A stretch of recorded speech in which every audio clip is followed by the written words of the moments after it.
Bismillahirrahmanirrahim. Assalamu alaikum everyone. I hope every one of you is doing well. Well, this is part 6 of lecture number 13 of science video series for the preparation of PST and JEST test. अगर आप लोगों ने अभी तक be prepare को subscribe नहीं किया तो जल्दी से सब्सक्राइब कर दें और अपने दोस्तों के साथ भी शेयर करें। आज की इस वीडियो में हम लोग पढ़ने वाले हैं क्लास 7 साइंस का चैप्टर नंबर 1 जिसका नाम है ह्यूमन ऑर्गन सिस्टम। इस वीडियो की आउटलाइन कुछ इस तरह से है। पार्ट 6 में हम लोग पढ़ेंगे types of respiration, the gaseous exchange, difference between breathing and burning process के बारे में, जबकि पार्ट 5 में respiratory system, respiration, breathing, pathway of oxygen with in the respiratory system के बारे में हम ऑलरेडी पढ़ चुके हैं और पार्ट 1, 2, 3, 4 के बारे में हम लोग ह्यूमन डाइजेस्टिव सिस्टम और उसके टॉपिक्स के बारे में डिटेल से ऑलरेडी पढ़ चुके हैं। सो टाइप्स ऑफ रेस्पिरेशन से स्टार्ट करते हैं। There are two types of respiration. Number 1, aerobic respiration. If oxygen is used in the respiration process, it is called aerobic respiration. ऐसी respiration जिसके अंदर ऑक्सीजन का यूज हो उसको हम aerobic respiration कहते हैं, जो कि humans के अंदर और animals के अंदर होती है आमतौर पर। और number 2 is an anaerobic respiration. If oxygen is not used in the respiration process, it is called an aerobic respiration. अगर ऐसी कोई रेस्पिरेशन हो जिसके अंदर ऑक्सीजन का यूज ना हो उसको हम एनारोबिक रेस्पिरेशन कहते हैं। It is used in the production of vinegar, चीज, ब्रेड एटसेट्रा। अब आते हैं द गैशियस एक्सचेंज पे। The exchange of gases between alveoli and blood capillaries is called gaseous exchange. अब एल्वियोली क्या है वो हमने लास्ट पार्ट में पढ़ा था, पार्ट 5 में। जब भी हम सांस लेते हैं, जब ब्रीदिंग होती है, सो नोस्ट्रल्स से हमारी जो एयर है ऑक्सीजन वो हमारी बॉडी के अंदर इनहेल होती है, देन वो जाती है फेरिंक्स में, उसके बाद वो जाती है लैरिंक्स में, देन ट्रैकिया के अंदर, उसके बाद वो जाती है ब्रोंकाई के अंदर, देन ब्रोंकियोल्स के अंदर, और ब्रोंकियोल्स के बाद होते हैं एल्वियोली। ये एक शेप है जो एक माइक्रोस्कोपिक स्ट्रक्चर है, जो एक सिंगल सेलुलर लेयर है, कुछ इस तरह से। ये जो आप देख रहे हैं ये एल्वियोली है। एल्वियोली को यानी कि ये हमारे माउथ से जब एयर होती हुई गुजरती है और ब्रोंकाई के बाद ब्रोंकियोल्स के अंदर जाती है, यानी हमारे लंग्स के अंदर जो नालियां सी हैं ब्रोंकियोल्स उनको कहते हैं, वहां जाती है, तो उन ब्रोंकियोल्स के लास्ट में इस तरह की शेप बनी होती है जो कि सिंगल सेलुलर लेयर है एक। इस शेप को हम कहते हैं alveoli. They are completely surrounded by blood capillaries. और ये जो एल्वियोली शेप है ये इसके चारों तरफ ब्लड कैपिलरीज जो हैं वो फैली हुई होती हैं। जैसे हम यहाँ पर तस्वीर में भी देख सकते हैं, ये रेड और ब्लू कलर की जो लाइंस हैं ये बेसिकली ब्लड कैपिलरीज हैं जो इस एल्वियोली के साथ कनेक्टेड हैं। When oxygen enters inside the alveoli, the diffusion process occurs. जब भी जो ऑक्सीजन है वो नोस्ट्रल से गुजरती हुई हमारे एल्वियोलिस तक पहुंचती है, जो कि लास्ट पार्ट है उस रेस्पिरेशन का, ब्रीदिंग का लास्ट पार्ट है एल्वियोली।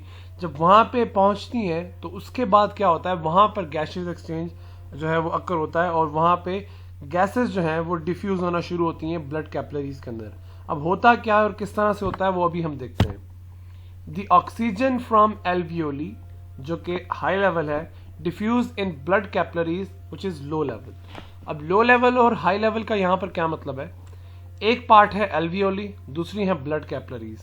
एल्वियोली के अंदर बहुत ज्यादा ऑक्सीजन है इसलिए उसको हम हाई लेवल कह रहे हैं, और ब्लड कैपिलरीज के अंदर ऑक्सीजन बिल्कुल भी नहीं है तो वो लो लेवल है, यानी कि वहां पे ऑक्सीजन का लेवल लो है और एल्वियोली के अंदर ऑक्सीजन का लेवल हाई है। सो जब भी कोई चीज मूव करती है एक जगह से दूसरी जगह, वो हाई से लो की तरफ जो है वो मूव करेगी, लो से हाई की तरफ नहीं। सो ऑक्सीजन एल्वियोली के अंदर है, सो वो हाई लेवल है, तो वो मूव करेगी ब्लड कैपिलरीज के अंदर जो कि लो लेवल है, कुछ इस तरह से। ये हमारी ब्लड कैपिलरीज हैं और ये एक एल्वियोली जिसको हम एल्वियोलस कहेंगे उसको जूम करके दिखाया हुआ है। ये एक एल्वियोलस है और ये ब्लड कैपिलरीज हैं जो इस एल्वियोलस के सराउंडिंग जो है वो कवर हुई पड़ी है। इस ब्लड कैपिलरी से क्या होगा कि जो ऑक्सीजन है एल्वियोलस में वो जाएगी इसके अंदर ब्लड कैपिलरी के अंदर। The oxygen from alveoli diffuse in blood capillaries. ये एल्वियोली है और ये है हमारा ब्लड कैपिलरी। एल्वियोलस से जाएगी ऑक्सीजन ब्लड कैपिलरी के अंदर। और दूसरी चीज क्या होगी, कार्बन डाइऑक्साइड वापस आएगी एल्वियोलस के अंदर, whereas carbon dioxide from the blood capillaries which is high level diffuse in alveoli low level. अब ब्लड कैपिलरीज के अंदर कार्बन डाइऑक्साइड है, एल्वियोलस के अंदर क्या था, पहले ऑक्सीजन था, वो उसने भेज दी ब्लड कैपिलरी के अंदर। और ब्लड कैपिलरीज के अंदर कार्बन डाइऑक्साइड है जो कि मुख्तलिफ पूरे जिस्म के बॉडी सेल्स से गुजर के वापस आई है ताकि हम उसको बाहर एक्सहेल कर सकें हमारे जिस्म के बाहर। सो इन ब्लड कैपिलरीज के अंदर कार्बन डाइऑक्साइड है जो कि एल्वियोलस के अंदर आएगी। अब देख रहे हैं, एल्वियोलस ने ब्लड कैपिलरी को ऑक्सीजन दिया और ब्लड कैपिलरी ने एल्वियोलस को कार्बन डाइऑक्साइड दिया। इसी को हम कह रहे हैं गैशियस एक्सचेंज, यानी कि एक ऐसा प्रोसेस जिसके अंदर गैसेस एक्सचेंज हो रही हैं, ऑक्सीजन दी जा रही है और कार्बन डाइऑक्साइड ली जा रही है। ये बेसिकली क्या है, गैशियस एक्सचेंज है। When carbon dioxide reaches the alveoli, it moves towards bronchioles, bronchi, trachea, larynx, pharynx and finally leaves the body through nostrils. जिस तरह से हमने प्रीवियस वीडियो में पढ़ा कि जब ब्रीदिंग होती है ऑक्सीजन हमारी बॉडी के अंदर आती है, सो जब ऑक्सीजन आएगी और कार्बन डाइऑक्साइड निकलेगी, दोनों का रास्ता बिल्कुल सेम होगा। इसी को अगर हम उल्टा कर लें, यानी कि नोस्ट्रल से वापस की तरफ पढ़ना शुरू कर दें, तो वो ऑक्सीजन का रास्ता है, और एल्वियोली से नोस्ट्रल तक का रास्ता अगर हम देखें तो वो कार्बन डाइऑक्साइड के जाने का रास्ता है। इसको तस्वीर की मदद से समझते हैं। जब हम लोग ऑक्सीजन को इनहेल करते हैं तो सबसे पहले वो नोस्ट्रल से फेरिंक्स, फेरिंक्स से देन जाती है लैरिंक्स के अंदर, लैरिंक्स से जाती है वो ट्रैकिया के अंदर यानी सांस वाली नाली, उसके बाद वो जाती है ब्रोंकस के अंदर, ब्रोंकस के बाद वो जाती है ब्रोंकियोल के अंदर, यानी कि ये जो आपको नजर आ रही है एक जाल सा फैला हुआ है नालियों का, ये ब्रोंकियोल्स हैं, और ब्रोंकियोल्स के आखिर में एल्वियोली होती है।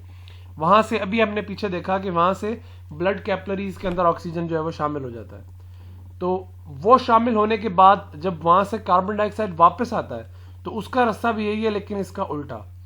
सो कार्बन डाइऑक्साइड जो है वो ब्लड कैपिलरी से एल्वियोली में आता है, एल्वियोली से ब्रोंकियोल में, ब्रोंकियोल से ब्रोंकस में, ब्रोंकस की जमा है ब्रोंकाई जो यहाँ पर लिखी हुई है। सो ब्रोंकस में, ब्रोंकस से ट्रैकिया यानी कि सांस वाली नाली, देन लैरिंक्स जिसको हम वॉइस बॉक्स भी कहते हैं, देन फेरिंक्स यानी कि हमारा गला या हलक, और फिर बाद में हमारे नाक की जो नालियां हैं नोस्ट्रल्स, वहां से वो कार्बन डाइऑक्साइड बाहर चले जाती है। अच्छा, ये तो हो गया कार्बन डाइऑक्साइड का कि वो बाहर चले गई। ऑक्सीजन के साथ क्या होता है जो नालियों के अंदर गई थी ब्लड कैपिलरीज के अंदर, blood transport oxygen to the cells where it reacts with food to give energy.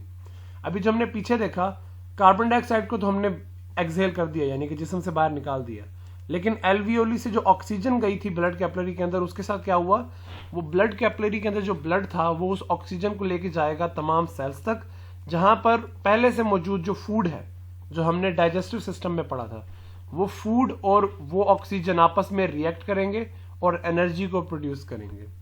ये है तमाम प्रोसेस गैशियस एक्सचेंज का। अब उसके बाद एक डिफरेंस हमने देखना है ब्रीदिंग और बर्निंग प्रोसेस के अंदर। ब्रीदिंग और बर्निंग प्रोसेस का डिफरेंस क्या है? सबसे पहला डिफरेंस है, breathing is a physical process as it forces air into and out of the lungs. जो ब्रीदिंग है वो एक फिजिकल प्रोसेस है क्योंकि उसका काम सिर्फ ये है कि वो एयर को हमारे लंग्स के अंदर लेके जाए और लंग्स से बाहर लेके आए। जबकि बर्निंग प्रोसेस जो है वो केमिकल प्रोसेस है क्योंकि वो फूड को बर्न करता है in the presence of oxygen. यहाँ पर भी ऑक्सीजन का यूज होता है, यहाँ पर भी, लेकिन यहाँ पर सिर्फ इन एंड आउट हो रही है, यहाँ पर ऑक्सीजन की मदद से फूड को बर्न किया जा रहा है। It occurs in the respiratory system. Breathing जो है वो रेस्पिरेटरी सिस्टम के अंदर होती है जो हमने पिछले लेक्चर और इस लेक्चर में पढ़ा है, जबकि बर्निंग प्रोसेस जो है वो तमाम के तमाम सेल्स के अंदर होता है क्योंकि तमाम के तमाम सेल्स के अंदर फूड पहुंचता है, तमाम के तमाम सेल के अंदर ऑक्सीजन पहुंचता है। जहां पर फूड और ऑक्सीजन आपस में मिलेंगे वो एक दूसरे के साथ रिएक्शन करेंगे और एनर्जी को प्रोड्यूस करेंगे। It requires energy and it releases energy. Breathing यानी कि सांस लेना और उसके अलावा जो भी पूरा प्रोसेस हो रहा है ब्रीदिंग के अंदर, वो उसको एनर्जी चाहिए होने के लिए। अगर एनर्जी होगी तो ब्रीदिंग का प्रोसेस होगा, अगर एनर्जी नहीं है तो ब्रीदिंग का प्रोसेस नहीं हो पाएगा। जबकि बर्निंग प्रोसेस में हम लोगों ने देखा है कि फूड और ऑक्सीजन जब मिलते हैं तो एनर्जी प्रोड्यूस होती है यानी एनर्जी रिलीज होती है। इसको होने के लिए एनर्जी नहीं चाहिए, ये एनर्जी खुद बनाएगा, प्रोड्यूस करेगा। जबकि ब्रीदिंग एनर्जी प्रोड्यूस नहीं कर सकता, उसको होने के लिए एनर्जी चाहिए। अब उसके बाद लास्ट है enzymes are not involve. Breathing में कोई एंजाइम्स इन्वॉल्व नहीं होते, और एयर जो है वो हमारे जिस्म में आ रही है और उससे बाहर जा रही है, कोई एंजाइम्स जो है वो इन्वॉल्व नहीं है। जबकि बर्निंग प्रोसेस में बहुत सारे एंजाइम्स का यूज होता है, क्योंकि उन दोनों ने रिएक्शन करवाना है, फूड और ऑक्सीजन का रिएक्शन होना है, तो वहां पे एंजाइम्स चाहिए। एंजाइम्स ऐसी चीजें होती हैं जो केमिकल रिएक्शन को फास्ट करती हैं। सो ये थी आज की वीडियो, उम्मीद है आप लोगों को समझ में आया होगा। अगर आपको आज की वीडियो पसंद आई तो इस वीडियो को लाइक करें, अपने दोस्तों के साथ शेयर करें, और अगर इस चैनल पर नए हैं तो इस चैनल को सब्सक्राइब करना मत भूलिएगा। आपसे मुलाकात होगी इंशाल्लाह अगली वीडियो में। अल्लाह हाफिज।